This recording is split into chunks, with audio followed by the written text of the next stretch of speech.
Huge news, really, and innovative news. San Francisco is launching a new program that gives $1,000 to Black and Pacific Islander pregnant women. Tell us about that pilot. Well, this came about based on a lot of research and work with the University of California, San Francisco, looking at premature birth and also looking at infant mortality rates. And Black and Pacific Islanders are most likely, 2 times likely to deliver a baby premature. And the death rate of African American and Pacific Islander children are higher. And we're seeing that the need for prenatal care, the need for more support and assistance is definitely necessary in this community. And so as a result, this pilot program will provide some additional financial resources, support around making sure that folks are getting prenatal care. And we're going to be analyzing this data to determine if this makes an improvement. All right, some questions about that. Who is selected to receive the money? And also, are there any strings at all attached to how that money would be spent? Well, the project is a collaboration with the city and also working with the University of California, San Francisco. And so they will analyze each person, each case, and make a determination. A lot of the factors that they're going to look at is, low-income women in particular, again, both African American and Pacific Islander, those who are in need, and also making sure that prenatal care is a priority. So it's not going to necessarily be a significant amount of barriers, but the need to make sure that they get prenatal care, that they are taking care of themselves, and we're providing additional resources for them to do so is what's necessary to get through this program. So what's on tap for today, folks? Well, as you see, we're talking about what's happening out on the left coast. That's right, out in San Francisco, in California, folks, all across the state of California. A guaranteed income program for pregnant Black people expands now to 4 California counties. What this means is, folks, that your tax dollars, our tax dollars, what are they doing? They're going to help. Now, look, I am all for helping people. We're always about compassionate conservatism. But what the government and what the state is continually trying to do is to basically say what? That we don't need to have men responsible for their children. We don't need to have fathers responsible for their babies. You can continue to make as many babies as you want. You can continue to be a father in name only. But you know what? We don't expect you to take care of the child, because what we're going to do is we're going to let government, big G government, come in and become the father figure to these women. Now, they say the reason for this is because of racial disparities in childbirth, because of racial inequities. Well, my question is, this seems to be pretty racist to me. This is only being to Black people, and as you saw in the clip prior to this, it was to Pacific Islanders. So my question is, what about Hispanic babies, Hispanic moms, Latino moms and Latino babies? What about Chinese, Japanese, Malaysian, Taiwanese? What about Native American Indians or American Indians?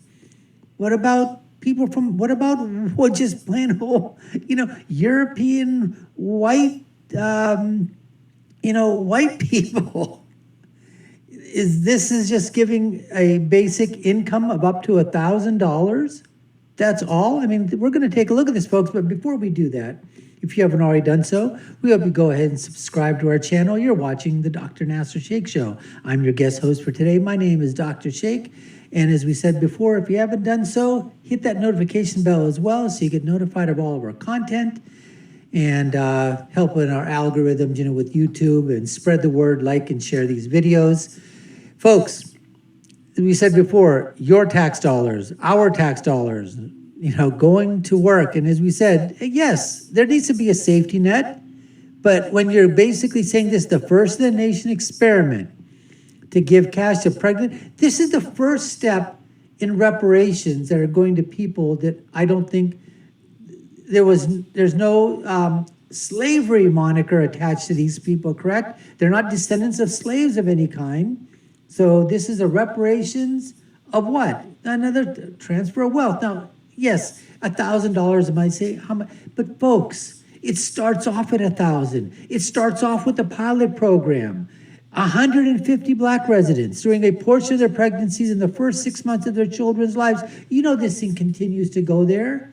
It's what I always talked about, DUPED. D-U-P-E-D is an acronym that I came up with. It stands for what? It stands for the Democratic Utopian Plantation for the Expansion of Dependency. That's what DUPE stands for, D-U-P-E-D. And the utopian plantation we're talking about is those people, whatever color, whatever minority or majority, whatever it is, that decide to say that, you know what, that's what the Democratic Party does. They slice and dice everything. Put everybody into nice little groups of people, what we call identity politics.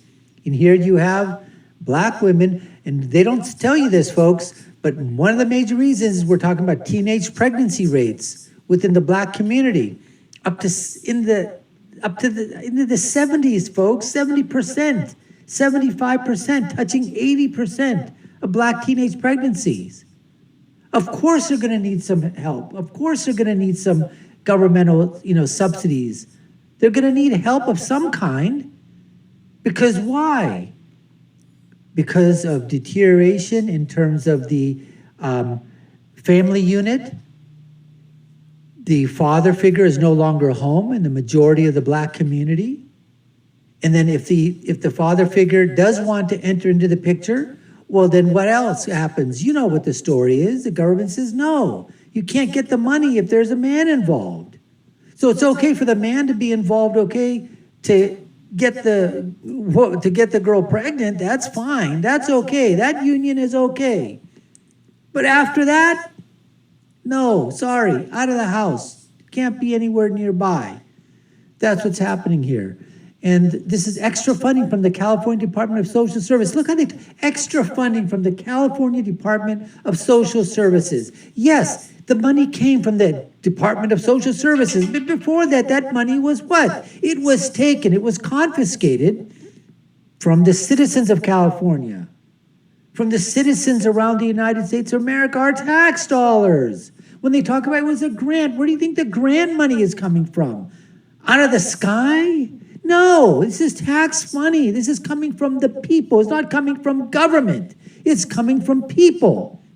The goal is to provide financial relief during pregnancy for people who face the highest degrees of income disparities and racial inequity. Now you talk about some things. There's 3 things the Brookings Institute talked about that if you want to be out of poverty, one is what? Finish high school. Number 2, don't get pregnant in high school. Number 3, in terms of what you need to do, get a full-time job. Wait until you're 21 to have children, but have a stable job. Those are the things that you need to do to avoid poverty. But they don't talk about this here. All they want to do is have government, come inside. So they talk about this, the Abundant Birth Project. The only thing I can say, folks, is if there is one silver lining in this entire thing, it is the fact that at least they're not telling these people to go get an abortion. I mean, at least they're not doing that. So we are taking care in one respect. And that could be the thing. You could say, you know what, if it means that we've got to give money, look, we throw money at a lot of problems, and a lot of the money we throw at many of the problems that are occurring in the United States of America and around the world. If we decide that we want to throw money at this situation, and if that means that we can end abortion, you know what? That's something to talk about. That's at least a topic to have a discussion about. But right now, this is basically just another way of giving universal basic income to a few select few. And if you take a look at this, it's this whole thing about highest maternal mortality rates and a preterm birth. Folks, one of the reasons, as I talked about, is around California, around the United States, there are Planned Parenthood centers everywhere. There are women health centers. There's more women health centers that are not affiliated with Planned Parenthood. They're all over the place, and there are hundreds upon hundreds of them around California. Many of them are in areas of minority populations. They're inside, they're right inside the cities. If you want to get proper health care for if you look around and you see the support that's out there and you go to these areas, the women, infant, children's programs, people are going to these government centers all the time for their Medicaid, for Medicare, for all kinds of purposes. You're telling me that I just find it hard to believe it. If you talk to a lot of physicians and doctors around there, OBGYNs, there are so many free clinics that are established in the state of California. It's unbelievable. The doctors, I know tons of doctors, tons of colleagues of mine, they offer their services free of charge on the weekends, at nights, at these centers. They're all over the place, especially in San Francisco, folks. But it says Black women have been excluded from resources to have safe and healthy pregnancies. That's just a load of crap. It says the health impacts of these are being cited by University of California, San Francisco, Berkeley. How much money do you think these universities are getting from this grant to study this, to do this? And look at this here. Eligibility requirements are randomly selected. They have to be the first or second trimester. A household income of less than $100,000 per year? Are you kidding me? $100,000 per year?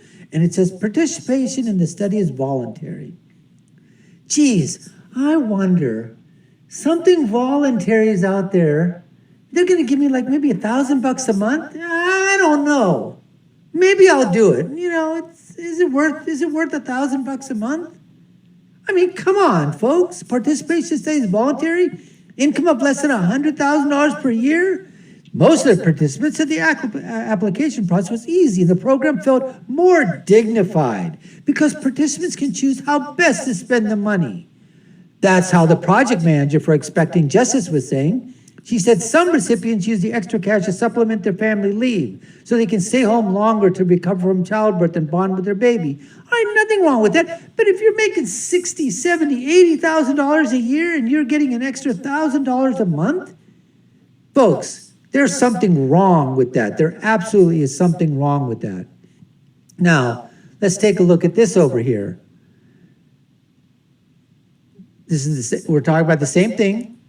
California Department of Social Services, it's going to serve now 425 mothers. Initially, if you go back here, it was to do 150 at-risk pregnant women in the beginning. Now an additional 425, who knows what's going to happen? That number, is just going to get larger and larger and larger and larger. And then the counties are just going to go from 4 to 8 to 16 to 32 to 64. Before you know it, you've got March Madness going on, basically. Thank you. It says, thank you to the state of California for this crucial investment as it works diligently to minimize, again, we talked about this crap, racial health disparities by financial stressors. Everybody's got financial stressors, folks. Everybody. But if you make bad choices in life and then you compound that by adding another human being, another living human being on top of that, when you're not prepared to support it, and then you're crying, I need help, well, you should have thought about that in the first place before you decided to have the child. And it says, we're proud and excited to see San Francisco, hundreds of Black birthing parents. At least they call them parents. Before, Black birthing people, right? Well, who else could they be except women? But no, you bring, the term women into it now. And I'd wonder what's going to happen if a transgender person decides to say that they're, should be included into this. This is just crazy. It's a first in the nation program. That's where everything starts, folks. Things start out in California, out on the left coast, what we call the wrong coast, and then they sweep across the nation. This is just, as we go, let's see. Oh, and we're going to talk about this too. There's a guaranteed income program that's out there right now for the transgender community as well. Mayor London Breeds, he's committed to putting an additional $1.5 million to sustain this project for another year.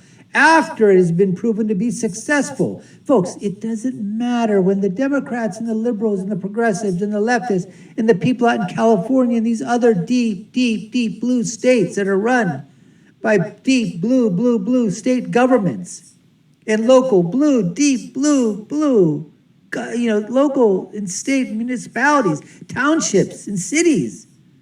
When they put these programs out there, they don't care if they're successful or not, as long as there's money going to them, because it's all about your feelings, how you feel, not whether it helps or not, or if it's hurting in the long run. It says the guaranteed income program will help ease some of the financial burdens that all often keep mothers from being able to prioritize their own health and ultimately the impact of their health and babies. We hope that the Abundant Birth Project serves as a model to address racial birth disparities throughout the region, state, and there we say it, across the country. This is what they're trying to do, folks. And this is you're gonna see this happen more and more of our tax dollars, your tax dollars, Americans' tax dollars, going to these blue states for programs like this to try to just give away money, buy votes, and say that it's based on what? Racism, bigotry, you name it, play the card, they're gonna play it. That's what the Democrats always do. Anyways, folks, we appreciate you taking the time to take a look at our video. We hope you enjoyed it. And if you did, we hope you subscribe to the channel and hit that notification bell, like and share it with other people. Because that's how we get our algorithm out. That's how we get likes and shares out there, folks. So we'd appreciate you doing so. And you've been watching the Dr. Nasir Sheikh Show. Subscribe to us. I've been your guest host. My name is Dr. Nasir, and I'll leave you with my final thoughts, and that is when you're right, you're right, and when you're left, you're wrong. We'll see you again next time, folks. Take care and stay safe.